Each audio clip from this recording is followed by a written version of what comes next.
it was a pretty horrific scene to see someone who'd been killed by that snake. And part of what we had to do was search the house to find the snake, and we didn't find it on the first day. We actually found it several days later. I like to think I'm someone who's fairly knowledgeable about snakes. That opened my eyes completely different. It changed how I worked with them. One of the most potent venoms in the world is now in your system, and if a snake was in distress, so he's holding it and it's biting him, it doesn't know he's looking after it. It thinks I have, really fight or flight. It was 2009. Yep. And I'd had a phone call from Northern Territory Police, and they and St John's Ambulance were responding to a report of a male who had been bitten by a snake. And as a snake catcher, they said, "Can you get there?" And I was only a suburb away, which meant I got there at the same time as the ambulance were there. And this gentleman, who was a tradesman, he'd picked up a 40 centimetre northern brown snake. And one of the things with brown snakes is that they have a really highly potent venom, but it causes rapid platelet consumption. So it takes away your blood's ability to clot. And what had happened to him is that he'd been bitten around the hand while he was holding it. It didn't sting, it didn't burn, it didn't swell. And that's a normal effect of that venom. But what had happened is that had gone through and taken away all his platelets to the point where he couldn't clot. And he had massive hemorrhaging. And eventually with that, cardiac arrest. And part of what we had to do was search the house to find the snake, and we didn't find it on the first day. We actually found it several days later, and were able to assist with the coroner investigation in matching the fang marks to the deceased. But it was a pretty horrific thing, and I like to think I'm someone who's fairly knowledgeable about snakes. That opened my eyes completely different. It changed how I worked with them. I definitely, and I've been involved in several other fatalities since, but that changed my appreciation that you could have a snake that was, just a bit longer than a ruler. Probably a 2, maybe a 3-year-old brown snake could take someone so quickly, and we're talking within minutes. Wow. And when you got to the scene, was it just the one guy there? Was it an act of, what was he? Do you know why he was handling the snake? He was a snake enthusiast. Right. So we assume, and we can't ask him, but he did have pet snakes as well. So what we suspect has happened, and I use the word suspect because we don't truly know, is that he has picked up the snake and added it to his collection, and not knowing what it was, misidentification, and was handling it. And the bite of those snakes isn't painful. If that bite had been painful, he would have sought help earlier before it was too late. He did seek help, but he was already critically unwell, and it was at a point where modern medical interventions couldn't save him. Yeah. But we'd say he'd been keeping it as a pet. I don't know how long he'd had it for. I did find a sloughed snake skin in the cage, so that meant he could have had it for several weeks, or he could have just picked it up that day. But more likely he'd had it in a cage and it was his new pet. So that misidentification and not treating the bite with respect, and thinking just because this was a scratch or a little pinpricks, not understanding that one of the most potent venoms in the world is now in your system. And if a snake was in distress, so he's holding it and it's biting him, it doesn't know he's looking after it. It thinks I have, really fight or flight. It couldn't flee, so it had to fight. So it was giving every bit of venom it could. And it doesn't need much. Brown snakes do not emit much venom, but it's based on quality, not quantity, and it is very, very toxic.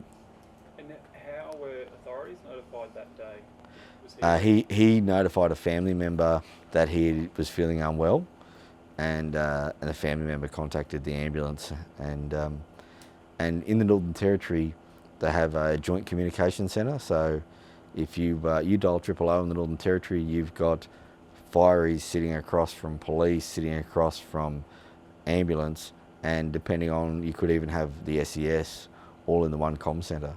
So as soon as they realised that it was likely a fatality, then the police arrived. So you were one suburb away at the time? Yeah, I was doing a job a suburb away, so I got there as quick as I could. Okay. And you're on the scene, what was your first action? Do you remember? I remember looking and thinking, is this a stabbing? Because of the amount of blood involved.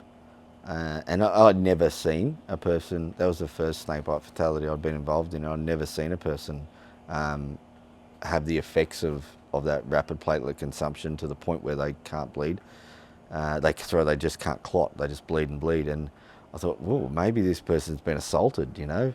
I didn't realise, you know, that it was blood, and that it would have been a horrible way to go, because you know, when people bleed, it always looks worse than it is.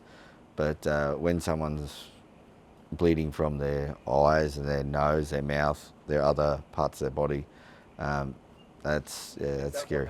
Yeah. Wow. Okay. It doesn't clot, it gets thinner?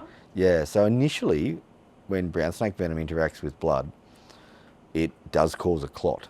Then the body sends out platelets to thin the blood, but it overdoes it, and the platelets get massively consumed. So in our blood, we have red blood cells, white blood cells, and platelets. Obviously, your platelets' job is to cause clotting, and when they're no longer there, you bleed. So if you normally get a cut, that should clot within a few minutes, unless you're on blood thinners or things like that. But when you've been involved with a snake bite, particularly those from what we call the brown snake or Pseudonaga genus, they consume those platelets.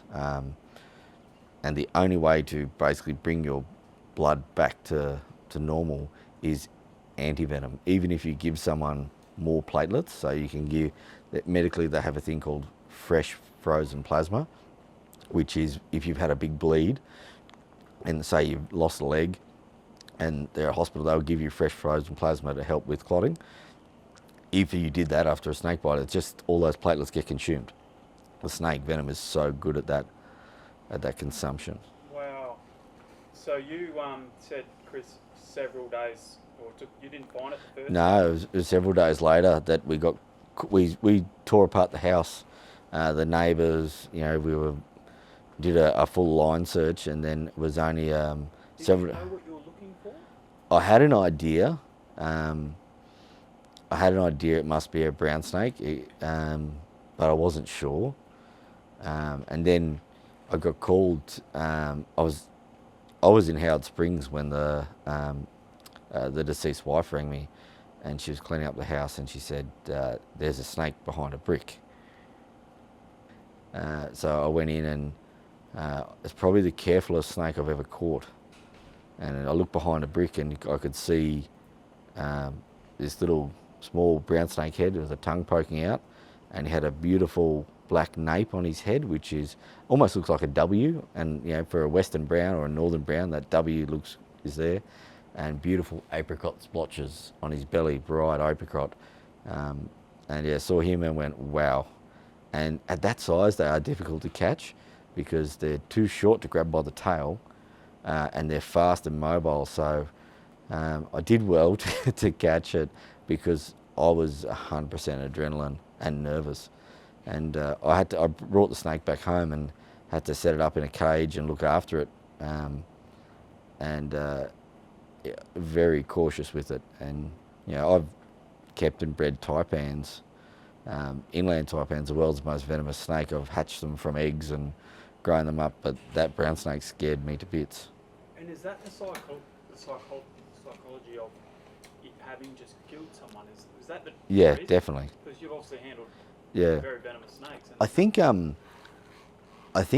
as growing up as catching snakes and crocodiles, it's not until you see the results that you realise that this is really real. Um, it suddenly was, these do kill people. Like you do hear a lot about a person being saved, and our medical people are great at saving people, uh, but they have to get there in time, alive. And if you, with snakes, if you don't get your first aid done correctly within about the first 3 to 5 minutes, then you're going to have lymphatic exchange in that period, which means that you're going to have venom throughout the system. And you know, for the toxicologists to do their great work, they need you to get there alive. They can't save a dead person. Yeah. Do you remember? It's a little bit of sort of environmentals though. Do you remember what the conditions of the day were when you? Yeah, it was build up, so it was build up to the wet season.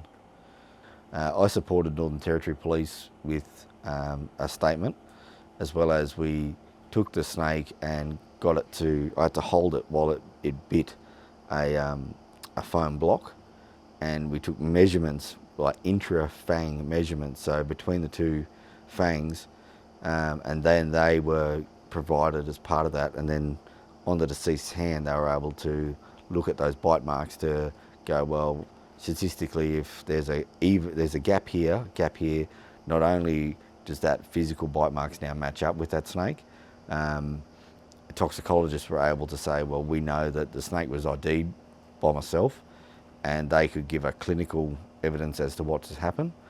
In my statement, I was able to say, based on my skills, knowledge and experience, what that snake would do to a human as well. So we were able to satisfy that was not only the cause of death, but the exact offending snake.